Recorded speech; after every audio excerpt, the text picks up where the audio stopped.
Do you remember that feeling standing in the middle of a grocery store aisle holding two bags of powder that look almost identical, one labeled cocoa and the other cacao, and your brain just completely freezes?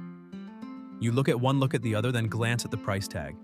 The cacao one costs nearly 10 bucks more, and you start wondering, am I being tricked by marketing, or is there actually something different here that I've been missing all along? If you've ever stood there like that, hey, you're not alone. And the answer is about to surprise you more than you'd expect. Welcome to Mysteries of Simple Things, the channel where everyday secrets are uncovered and explained. Let's start with one detail that most people don't know.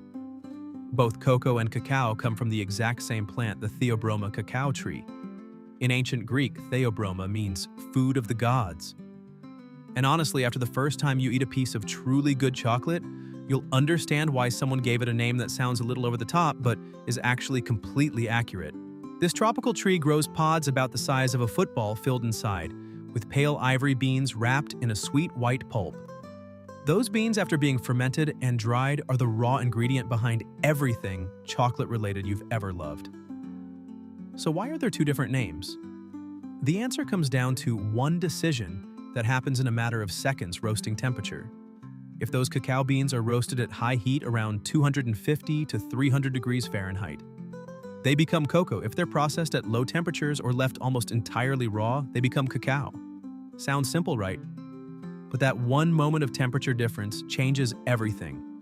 The flavor, the nutrition, the way it behaves in your kitchen, in ways you've probably never thought about. When it comes to flavor, cocoa is what you've known your whole life. It's the smell of brownies fresh out of the oven on a winter afternoon. The warm cup of hot chocolate with milk you make for the kids on Sunday morning. The rich, familiar sweetness of every chocolate bar packed into a Halloween candy bowl. The roasting process makes cocoa smoother, less bitter, and easier to dissolve.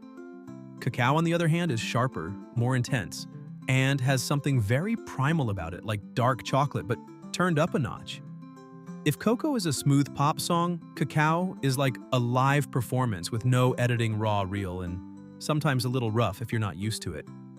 But here's the part where most videos and articles on this topic stop, while the most interesting truth is actually just getting started. Because cacao is processed at lower temperatures, it retains almost all of its living enzymes.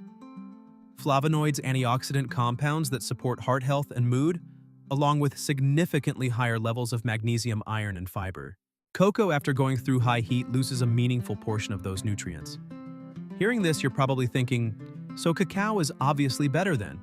Hold on. Here's the twist that nobody tells you: cacao is healthier in theory, but in practice, it often ends up being less healthy. Because cacao is bitter and sharp, most people have to add sugar, honey, or syrup just to get it down, and that act of improving the flavor wipes out most of the health benefits you just paid extra to get. Health doesn't live on the superfood label on the packaging, it lives in how you actually use the thing in your everyday life. And if you think the divide is simply cacao versus cocoa, there's actually another layer that very few people know about: Dutch processed cocoa that's been treated with an alkaline solution to neutralize the acidity, making it darker in color and smoother, milder in flavor. This is the kind you'll typically find in packaged hot chocolate mixes and in high-end chocolate cake recipes.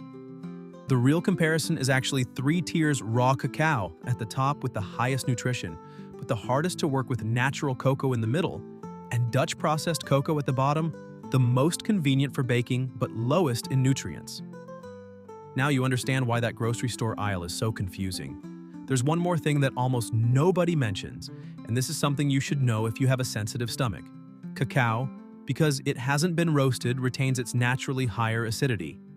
That means if you deal with acid reflux, a strong cup of cacao first thing in the morning might be a worse idea than you'd think, even though it's marketed as healthy. Dutch processed cocoa, on the other hand, has been alkalized, so it's significantly less likely to irritate your stomach. This is the kind of information that genuinely affects your decision every morning, but it's never printed on the label.